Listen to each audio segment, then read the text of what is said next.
Thank you for listening to the Failsafe Moment. Grab a cup of coffee and let's join Rob Statham for another informative discussion helping people learn from things that go wrong. Welcome, my name's Rob Statham. I'd like to talk to you today about how to start an investigation solo. So I'm trying to put myself in your shoes. You just got a call from your boss or some supervisor designee that said you had an incident happen and they would like you to go perform an investigation, help them know what happened, how it happened, why it happened.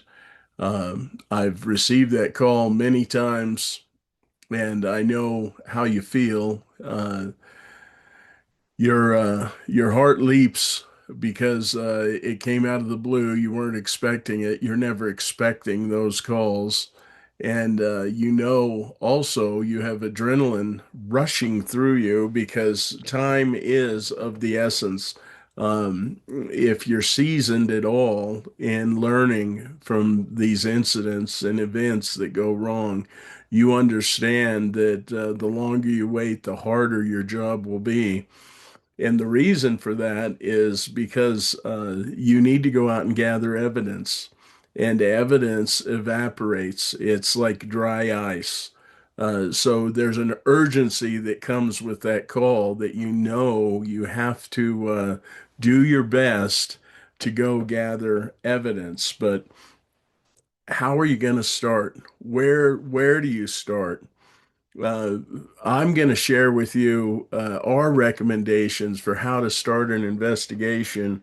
And I share these with you because they work. They're very successful. That's why we use them. That's why I use them. That's honestly why I do what I do, is because this process was so effective, not only in helping me understand why something happened or how it happened, but it actually is effective at helping change the way people think. That is to help change people's behaviors, right? If we're going to improve, we have to change the things we're doing. And to do that, the only person that can change you is you. There's no edict coming from on high that will change you. Now you may change outwardly for a while, but you're not going to be bought into it. You need a process that will help change people. But I'm getting a little off track. I'll back up. You got a phone call. How are you going to start? Well, the first thing I suggest, and feel free to use these or adapt them for you, but uh, we are always, if you call me, I'm going to start the same way. I'm going to ask for the 5 items. I want to know a statement of what happened, right? Who did it happen to? When did it happen? Where did it happen? I need a statement. That's the first thing I want. Now, there's a purpose for me doing this. I have the same uh, juices flowing through me of excitement and adrenaline and going, oh my gosh, I need to go do an investigation. The first thing this does is it's a way for me to take control of the investigation. Anyone calling on you, tapping on you to lead an investigation, whether it's by yourself or with a team, even if it's a catastrophic incident, with multiple subject matter experts and an evidence team, they want an investigative lead that takes control. This is where the leadership in you has to step up. And this is the number one way to do it. It's so easy when you have a plan to follow. That's why I always start with the 5 items, and I'll share with them what the 5 items are. The first is a statement, as I said. It helps center me as an investigator to know what happened. That's the whole purpose of a statement. And these things are very simple for someone to put together. The second is give me a hand-drawn picture of what happened, a schematic. For instance, if boiler within a unit ended up having a catastrophic failure. Draw me a diagram of that boiler and what you know at this point of the failure. Right, the east end of the boiler is no longer there. Draw me a picture of that. And the reason I want a hand-drawn schematic is again on taking control, but I want to get up to speed. I'll look at engineering drawings. I will. I'll look at P&IDs. I'll look at things, everything that you have in that instance. But right now, I want to come up to speed quickly. That's why I want this to be hand drawn and it should be simple for one person to do. The next thing I asked for in the 5 items, the third thing is a relationship. And that again is a drawing. Think of it, it's related to the schematic, but now I want a bird's eye view. Let's back up. Give me a perspective. What is feeding in to that boiler and what is coming out of it?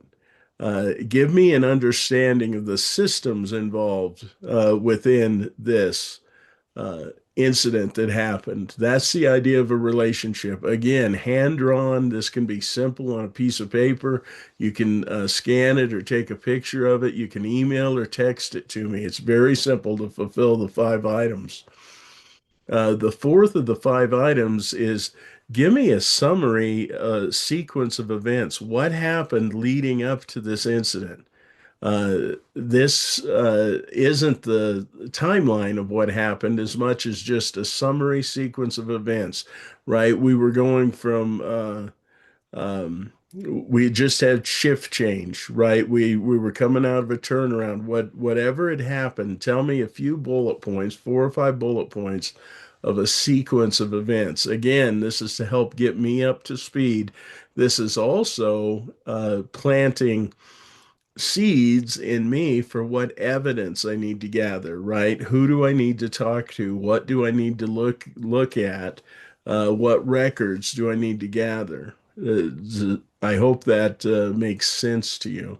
And the fifth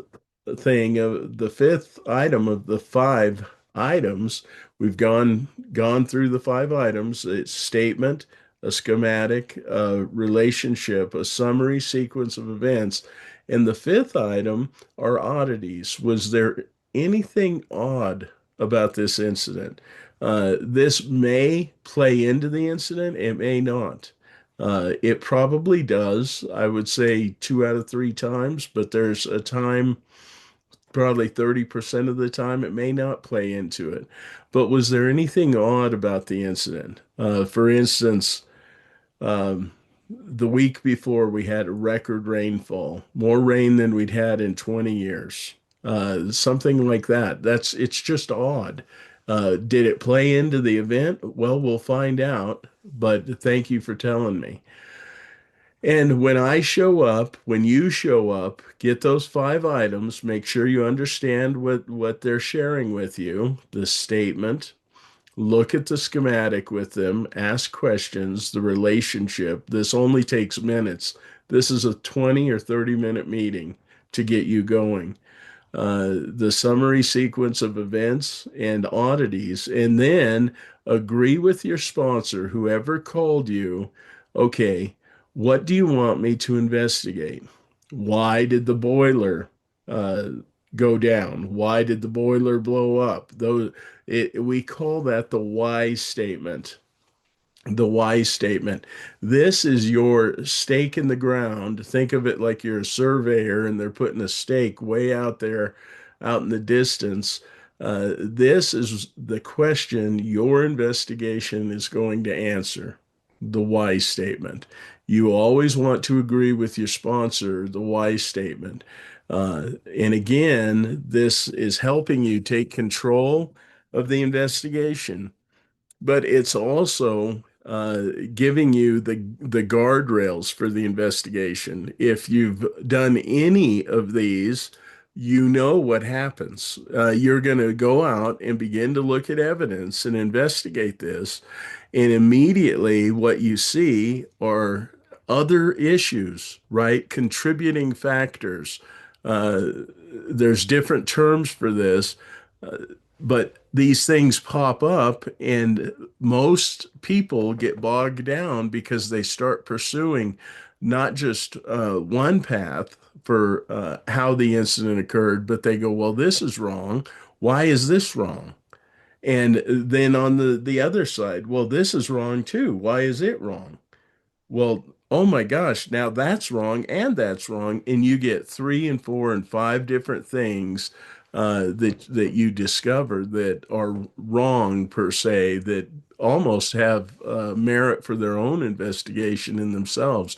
But what you have to do uh, is answer the question, will this help me answer why the boiler went down?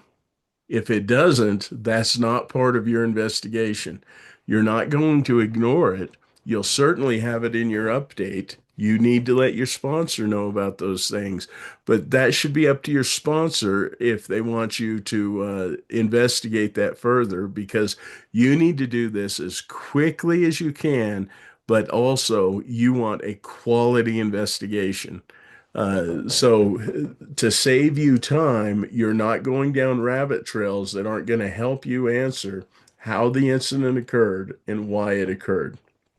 So that's the importance of the why statement. So remember, when you get that call and you feel like your heart jumps up in your throat and you're thinking, what am I going to do? What am I going to do? Remember, take a breath, relax. They called you for a reason because you're well able to do this. You are going to ask them for five items. Think of it. I need to take control of this investigation, whether I'm doing this by myself or I have a team. I need to take control. How am I going to do that? Well, do that by asking them for basic information that you need to start with anyway. We call those the five items. We ask for a statement. That's what happened, who did it happen to, what shift, what part of the plant, where did it happen, and when. Those are critical things that you're going to need to know anyway. Draw me a picture of it. Give me a hand-drawn schematic. I want to get up to speed quickly. Give me a relationship. That's the third part of the five items. Show me what's coming in and going out of this schematic you drew, the systems involved, if you will, a bird's eye view, if you will. And then help me, give me a summary sequence of events. What happened up to the incident? And finally, was there anything odd about this incident? That's how you take over an investigation. Review that with your sponsor and agree on what you're going to investigate, and then you'll be off and running. And I hope you know that evidence is the lifeblood of an investigation. I spend 80% of the time doing an investigation, freezing, gathering, and summarizing evidence. And I suggest you do the same. If you do that, you'll be well on your way to success. There's a few other things you should do after that. Uh, and I'll leave you with this. Think about letting the people involved be the ones that look at the evidence that you've gathered and summarized and draw their own conclusions. If you want to get in a mess and have a knot in your stomach forever, you go out, figure out what happened based on evidence, understand it, and then try and tell people what happened. They won't connect the dots if they don't see the evidence. So I hope that helps. I hope that gives you a little encouragement if you have an investigation to start. And I hope you give us a call. You need to go through our 4-day latent cause analysis experience if you really want to understand this process and also see firsthand how this will change the way you look at failure. It honestly will change the way you think in a way that is liberating. It's liberating. You'll actually look at failure differently. You'll look at it as a fantastic opportunity to help improve, both individuals, but organizationally. That's the value in what Failsafe offers with latent cause analysis. Thank you for your time. Look forward to talking to you next week. Thank you for listening to the Failsafe Moment. We'd love to hear from you. Share your comments and questions below or contact us through our website, www.failsafe-network.com. Once again, that's www.failsafe-network.com. Until next time, have a great day.